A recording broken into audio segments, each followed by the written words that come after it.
오늘도 우리 성부, 성자, 성령 하나님의 은혜가 여러분과 함께 하시기를 축원합니다. 우리 말에 팥으로 메주를 쏜다 그래도 고지 듣는다라는 말이 있습니다. 원래 메주야 콩으로 쓰죠. 누가 팥으로 쏜다 하겠습니까만 이 말을 할 때는 팥으로 메주를 쏜다 그래도 믿을 만큼 그 사람을 신뢰한다는 뜻이죠. 그래서 그분이 하는 말이면 차라리 팥으로 메주를 쏜다 그래도 내가 믿겠다라는 뜻으로 많이 얘기하죠. 이 말의 보통 뜻은 그렇습니다. 너무 남의 말에 쉽게 믿는다라는 의미도 있지만 그만큼 그 말하는 사람의 그 말이 신뢰를 준다라는 말도 동시에 포함하고 있다는 것입니다. 즉 자신이 알고 있는 상식을 포기할 만큼 그 사람을 믿는다는 뜻이니 얼마나 믿는 것이겠습니까만 우리 인간 세상 속에서 누군가가 팥으로 메주 쏜다 그러면 여러분 믿겠습니까? 제가 그렇게 말하면 믿겠습니까? 아이고 목사님 콩으로 메주 쓰지 무슨 팥으로 메주를 씁니까? 그렇게 말할 수밖에 없겠죠. 예. 하지만 사랑하는 여러분, 우리가 상식을 뛰어넘어서까지 믿을 수 있도록 말씀하시는 분은 우리 주님밖에 없음을 믿으시기를 축원합니다. 하나님은 늘 상식선에서 말씀하신 적이 없습니다. 베드로를 향해서 무리를 걸으라 그럴 때에 베드로가 상식선에서 말하면 뭐라고 해야 됩니까? 주님 어림없습니다. 사람이 무리에 떠는 법은 없습니다. 가라앉게 마련해줘 라고 얘기할 건데 베드로는 순종하죠. 상식을 뛰어넘는 겁니다. 많은 성경의 얘기들은 이 상식을 뛰어넘어서 하나님이 주시는 말씀에 신뢰를 했습니다. 그만큼 하나님께서만 신뢰받을 분인 것을 믿으시기를 축원합니다. 하나님 외에는 신뢰할 분이 없다는 뜻이죠. 오늘 이 말씀 우리가 읽었는데 이 말씀에 유월절을 제정하신 말씀입니다. 사실 이 유월절에 담긴 뜻은 이스라엘이 그동안 살아왔던 모든 삶의 방식을 바꾸는데 자기들이 살아왔던 삶의 그 상식조차 다 뛰어넘는 결단을 하라고 촉구하는 말씀이 오늘 본문의 말씀입니다. 유월절 제정에 있어서 지금까지 애굽에서 종살이 했습니다. 그런데 이제는 그 종살에서 해방되어서 참된 구원의 역사로 넘어가게 되는데 그때 필요했던 사건이 뭐냐 하면 유월절 피해 사건입니다. 피 흘림이 있어야만이 그 바로 모든 장자가 죽음을 당하는 그 재앙 속에서 넘어갈 수 있었기 때문에 하나님께서는 이 유월절 피를 통해서 하나님의 확실한 은혜를 이스라엘에게 전달하기를 원했고 이 경험을 얻는 사람들마다 하나님이 그 피의 공로로 우리를 구원하신다. 나는 그 구원받은 택한 백성이다라는 고백을 하도록 하셨습니다. 그래서 이 유월절을 만드시면서 하나님께서는 전적인 이스라엘의 변화를 요구하시죠. 그 첫 번째 징조가 뭐냐 하면 달을 바꾸라는 것입니다. 6월절이 시작되는 그 달을 한 해의 첫 달로 정해서 그 달이 바로 시작하는 한 해의 첫 달로 정하라. 그렇게 말씀하십니다. 이 말씀이 시사하는 바는 굉장히 크죠. 현대 우리가 사용하는 달력은 태양력 아닙니까? 그래서 1월부터 12월까지 쭉 진행됩니다. 그와 달리 우리가 옛날 농경사회에서 전통적으로 쓰던 것은 음력이죠. 달에 따른 음력을 사용했었습니다. 그런데 이스라엘도 음력을 쓰긴 씁니다. 그런데 전혀 다릅니다. 고대 이스라엘의 달력에 의하면 이스라엘의 시작은 달의 시작은 가을에 있었습니다. 그래서 가을이 늘 시작하는 달입니다. 우리가 잘 아는 말 중에 성경에 나오는 이른 비와 늦은 비 이렇게 얘기하면 이른 비가 보통 우리는 언제 오는 비입니까? 봄비 속에 떠난 그때 봄비잖아요. 봄비가 시작하는 달 아닙니까? 그때가 우리는 봄비가 이른 비요 가을은 늦은 비라고 생각하는데 이스라엘은 거꾸로입니다. 가을비가 시작하는 비입니다. 그래서 그 비를 이른 비라 그러고 봄에 내리는 3, 4월에 오는 비를 늦은 비라고 그렇게 부릅니다. 그게 바로 이스라엘의 시작이 바로 가을에 있었다는 걸 얘기하는 것을 알 수가 있는데 근데 사실은 하나님께서 그 달조차 바꾸라고 하십니다. 시작을 바꾸라는 것입니다. 그래서 언제를 시작으로 삼냐면 니산월, 아비벌이나 혹은 니산월이라 부르는 이 달인데 유대인들의 달은 참 특이하죠. 우리는 보통 음력 정월이라도 보통 언제 옵니까? 한 2월 달 정도에 오지 않습니까? 근데 유대인들의 그 아비벌은 우리가 보통 얘기하는 태양력으로 3, 4월 사이에 있는 그 음력 첫 시작하는 초하루가 그 바로 니산월 아비벌이 됩니다. 그래서 그때를 시작으로 바꾸어서 지금까지 사용하고 있는데 그들의 그 음력은 이렇습니다. 한번 참고 삼아 들어보십시오. 처음 아비월로 시작하면 시브월, 시완월, 담무스월, 입월, 엘룰월, 에다님월, 불월, 기슬로월, 데벳월, 스밧월, 아달월 이렇게 해서 12달이 끝이 납니다. 이런 달은 기억할 필요도 없고 자세히 알 필요도 없습니다. 그런 게 있다라고만 생각하시면 되는데 하나님께서 그때까지 사용했던 그 달을 바꾸어서 완전히 새로운 3, 4월에 시작하는 아비벌을 첫 달로 한 해의 시작으로 삼으라 했을 때는 사실은 포기해야 될 게 많죠. 우리나라도 음력을 대대로 사용하다가 양력을 쓰라 그러니 사실은 음력을 포기하지 않습니다. 도시에 사는 사람들은 얼마든지 양력을 쓸 수 있는데 시골에 농사 짓는 사람들은 음력을 사용해야 농사의 절기와 딱딱 맞아 들어갑니다. 기가 막히게 맞는 절기가 바로 음력이죠. 그런데 이스라엘도 사실은 그 절기에 따라서 음력을 사용해왔고 가을에 이른 비, 봄에 늦은 비를 통해서 자기 농경 문화를 맞췄었습니다. 그런데 하나님께서 그 삶의 테두리를 바꾸라는 것입니다. 어느 날 갑자기 6월절이 시작되는 그 피해 사건이 있었던 그 시점이 너희의 시작하는 달로 정해라. 이 말씀 속에 이스라엘이 받아야 했던 것은 뭐냐 하면 그때가 너의 삶의 시작이요, 새로운 삶의 출발이요, 그게 너의 삶의 중심이다. 그것으로 고치라는 뜻입니다. 그러니 자기들이 살고 있던 농경 문화에 맞는 그 모든 절기도 포기할 만큼 하나님께서 새로 부여하신 그 달의 의미가 커졌던 것이고, 그래서 6월절 피해 사건이 바로 이스라엘 백성, 택한 백성들의 삶의 중심이었다는 것입니다. 뭔가를 새로 시작할 때 새로운 연호를 시작하는 것은 굉장히 중요한 의미를 둔다는 뜻입니다. 예를 들어 우리나라의 고대 왕들이 자기가 즉위하면 연호를 바꿨습니다.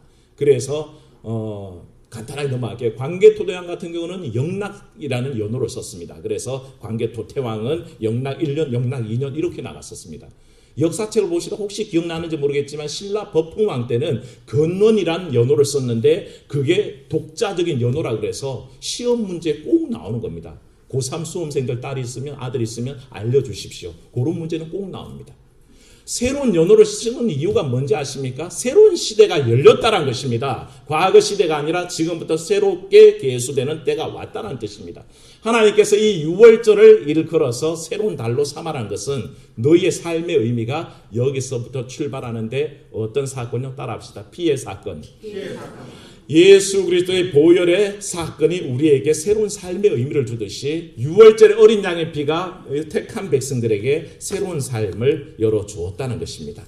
그래서 이후에 이스라엘 백성들의 사건 속에서는 모든 것이 계수될 때에 이 일로부터 출발합니다. 애굽에서 떠나왔던데 출애굽한 때 그 피해 사건이 있었던 때부터 자기 나를 계수하기 시작했습니다. 그래서 출애굽기 16장 1절에도 보면 이스라엘 자손의 온 회중이 엘림에서 떠나 엘림과 시내 산 사이에 있는 신광야에 이르니 애굽에서 나온 후 둘째 달 15일이라. 출애굽기 19장 1절에도 보면 이스라엘 자손의 애굽 땅을 떠난 지 3개월이 되던 날, 그렇게 해서 모든 날짜를 계수할 때 뭘 기준 삼아요? 출애굽이 기준이 됐습니다. 그래서 모든 이스라엘 날 계수하는 것이 바로 출애굽 구속의 사건에 맞춰져 있던 것을 보게 됩니다. 이 말씀을 가만히 읽다 보면 오늘 우리의 삶을 돌아봅니다. 현대 그리스도인들이 꼭 깨달아야 할 것이 있습니다. 내 삶 속에 예수 그리스도의 구속의 사건은 어디에 가 있는지, 내 삶 속에 교회란 것은 과연 어떤 의미인지, 혹은 나는 하나님 중심, 교회 중심, 말씀 중심의 삶을 살고 있는지, 아니면 하나님을 장식품처럼 성경을 교양 서적처럼 교회를 사교장처럼 생각하는 그런 삶의 태도를 갖고 있지 않는지는 사실 돌아봐야 한다는 것입니다. 사랑하는 여러분, 하나님 중심의 삶을 사시기를 축원합니다. 믿음 중심으로 살아셔야 합니다. 말씀 중심으로 사셔야 합니다.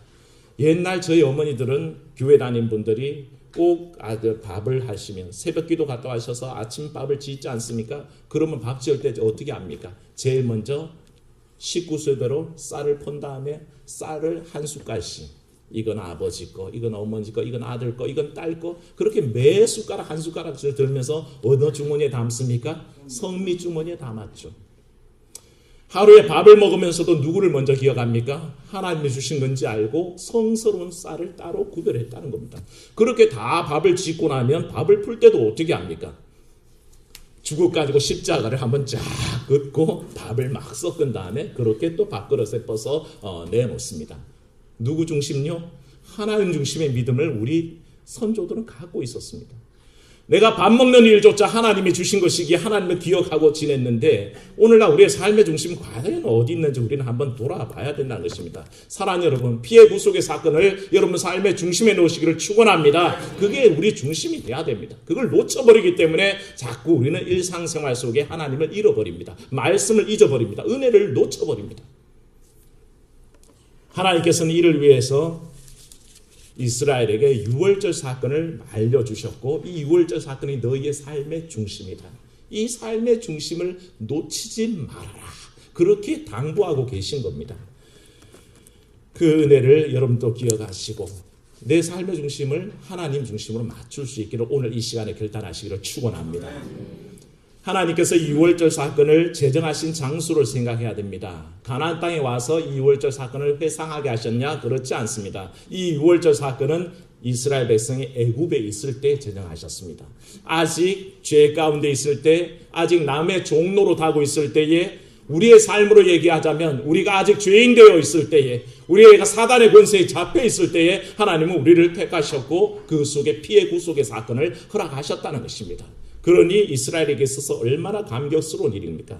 하나님께서는 바로 그 애굽 속에서 오히려 하나님의 은혜가 있다는 것을 보여주셨습니다. 사랑하는 여러분, 여러분들이 세상에 발을 딛고 살지만 오히려 주의 은혜로 살아가는 것을 믿으시기를 축원합니다. 하나님의 은혜가 아니면 아니 됩니다. 우리는 이 땅을 살아갈 때 하나님의 은혜로 살아갈 뿐이지 이 땅에 매몰되어서 이 땅의 사람들처럼 살지 않는다는 것입니다. 그래서 내가 살고 있는 현실의 삶 속에도 오히려 하나님의 구속의 은혜가 있고 베풀어 주신 은혜가 있다는 것을 늘 기억하고 살라고 하나님은 애굽에 있을 때부터 유월절을 제정하셔서 알려주신 겁니다.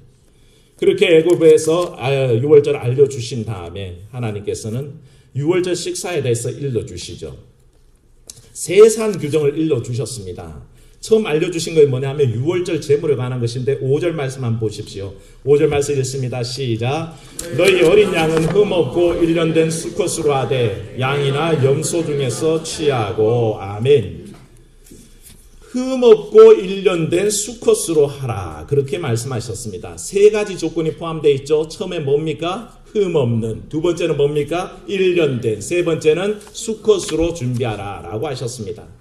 어떤 분들은 하나님께서 인생들에게 요구하는 게 너무 힘들다고 생각하는 분들이 있습니다. 하지만 사실은 하나님은 터무니없는 일들을 사람에게 요구하시는 법은 없습니다. 비상식적인 경우도 없습니다.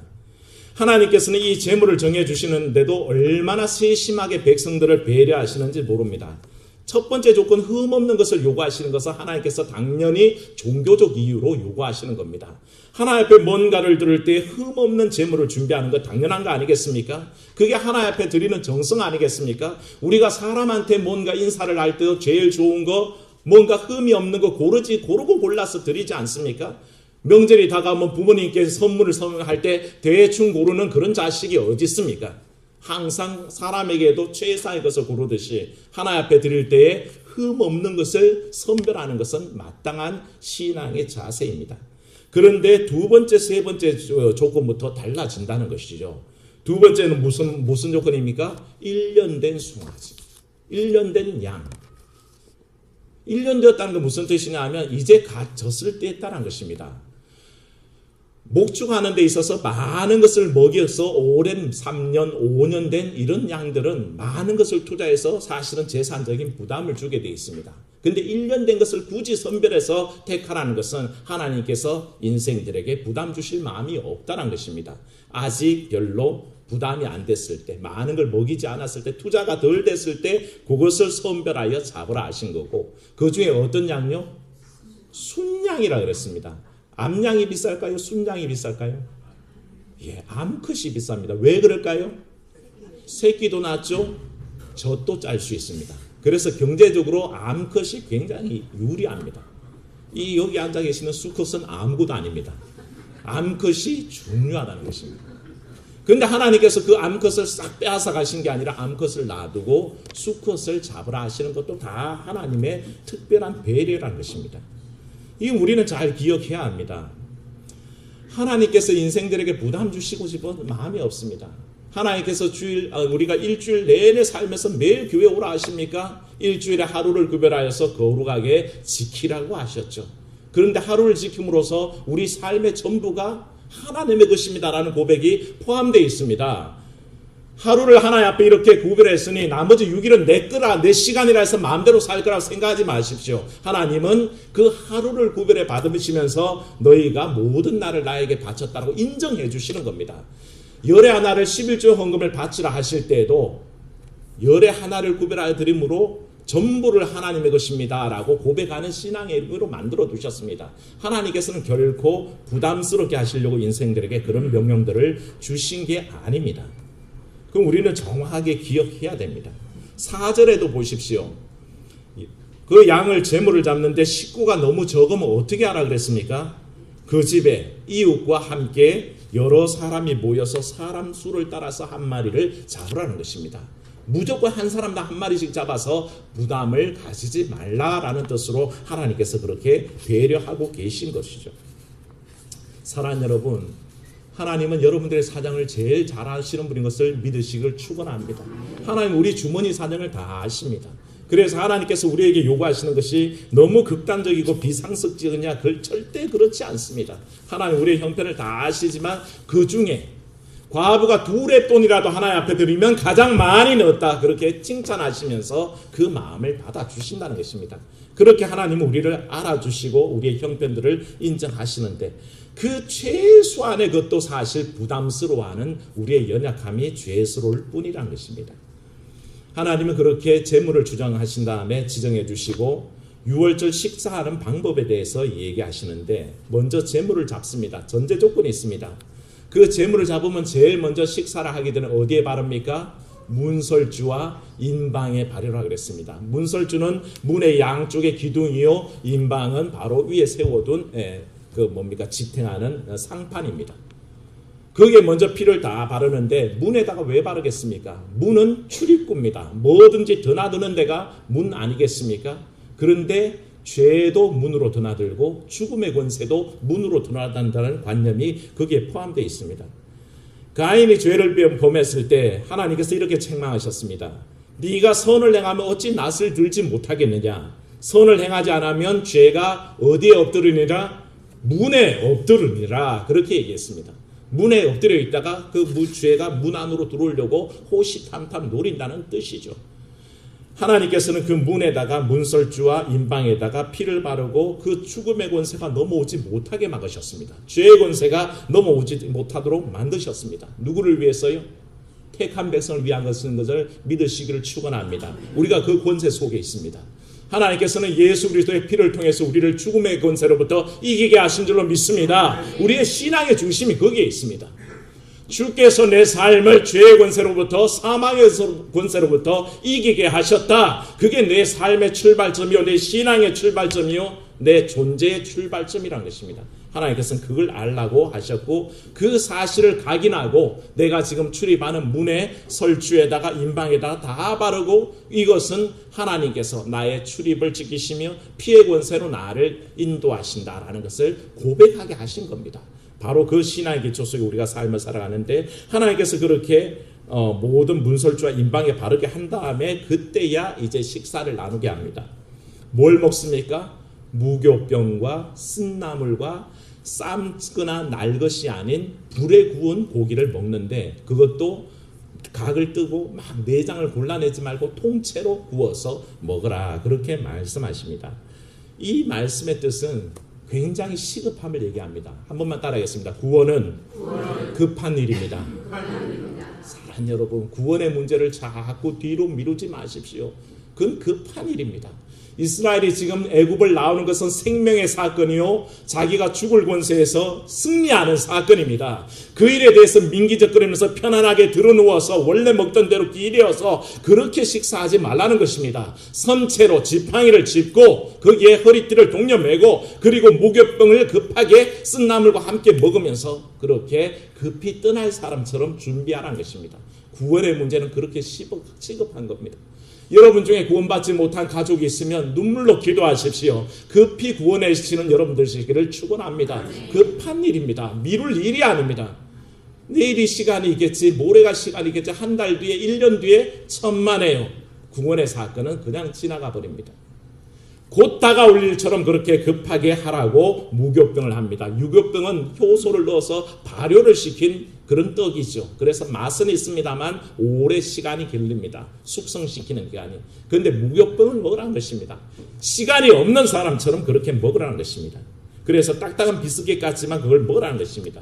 쓴 나물을 먹으라 그랬습니다. 이 쓴 나물의 의미는 사실 히브리적인 뜻이 이스라엘이 애굽 사람들에게 고통당하다라고 할 때 그 고통당한다는 말과 이 쓴나물의 의근이 같은 말입니다.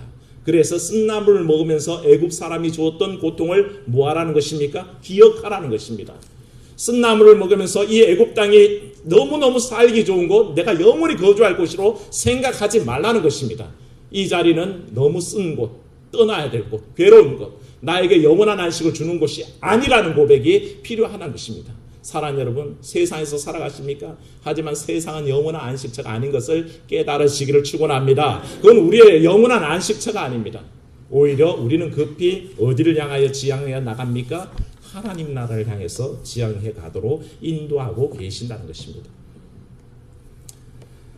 모든 규정이 다 이렇게 급하게 안주하면서 이 땅에 영원히 머물 것처럼, 애굽이 나의 고향인 것처럼 생각하지 말고 하나님께서 예비하신 곳, 그리고 죄의 권세에서, 죽음의 권세에서, 타락한 문화에서 떠나기를 급히 요구하는 그 모든 설정을 하나님께서 두셨고, 그런 삶의 전환이 일어나야만이 택한 백성이란 것입니다. 옛날에 상식선에서 살아가던 그 생활이 아니라 하나님께서 요구하시는 거룩한 삶으로 나를 전환시키지 않으면 결코 신앙의 온전한 길에 들어서지 않았다는 것을 주님은 우리에게 가르쳐주고 계시는데, 그것이 유월절 사건입니다. 그럼 우리 현대적 의미 속의 유월절 사건은 뭡니까? 그 피해 사건은 바로 예수 그리스도를 통해서 보여집니다. 어느 날 요한이 지나가는 예수님을 봤습니다. 그리고 한 말이 자기 제자들에게 얘기하시죠.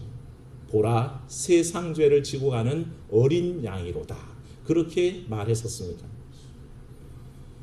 베드로 전서에는 오직 흠없고 점없는 어린 양 같은 그리스도의 보배로운 피로 우리가 구원을 받았다고 선언했습니다. 오늘날 이 땅을 살아가는 모든 이들은 유월절의 어린 양의 피를 예수 그리스도의 보혈로 받고 있습니다. 그 피가 여러분 구원하신 것을 믿으시기를 축원합니다. 그 피 때문에 우리는 살아가고 그 피의 권세에서 우리는 승리합니다. 그래서 그 사건을 우리 삶의 중심에 놓고 살아가야 합니다. 얼마나 주의 고난이, 주의 피가 여러분 삶의 중심이 되어 있습니까? 혹시 우리 그리스도의 보혈의 사건이 내 삶의 저 귀퉁이에, 변방에 넘어가 있으면 이 시간에 내 삶의 중심으로 끌어오십시오. 그래서 그 삶 속에 여러분 삶을 맞추고 살아가는 귀한 역사가 있기를 주의 이름으로 축원합니다. 은혜로우신 아버지 하나님, 말씀을 통해서 우리 가운데 어린 양, 유월절 어린 양 예수 그리스도의 보혈을 기억하게 하시니 감사합니다. 이 보혈의 사건이 우리를 구속하였고 이 피로 말미암아 우리가 살아가고 있는데, 아버지 삶에 바쁘다는 핑계로, 또 삶에 정신없다는 분주한 관계로 우리 그리스도의 보혈을 놓쳐버리고 아버지 세상 쾌락과 안주할 안식처럼 이 세상에 의지하여 살았던 우리를 용서하여 주시옵소서. 이제는 아버지 그리스도의 피의 권세 앞에 우리를 내어놓습니다. 그 사건이 우리의 삶의 중심이 되게 하시고 우리의 삶의 출발점이 되게 하시고 흔들리지 않는 우리 삶의 기준이 되게 역사하여 주시옵소서. 아버지 오늘 이 예배를 통해서 다시 한번 우리 마음속에 이 결단의 마음 주셨사오니 흔들리지 말게 하시고 오직 아버지 우리의 구속의 그 사건 안에 아버지 우리의 믿음을 정초하고 걸어갈 수 있도록 주여 인도하여 주시옵소서. 아버지 하나님, 특별히 이 땅을 살아갈 때에 참으로 주께서 주신 권세를 마음껏 누리되 영원히 안주할 곳으로 생각하지 않게 하여 주시옵소서. 그런데 이 세상이 주는 달콤함에 취해서, 죄에 취해서, 쾌락에 취해서 그렇게 정신없이 살아가는 우리가 아니라 참으로 이때는 구원받을 때요, 우리가 깨어나야 할 때요, 하나님 중심으로 살아야 할 때인 것을 믿음 안에 깨닫도록 인도하여 주시옵소서. 주 예수님 이름으로 기도하옵나이다. 아멘.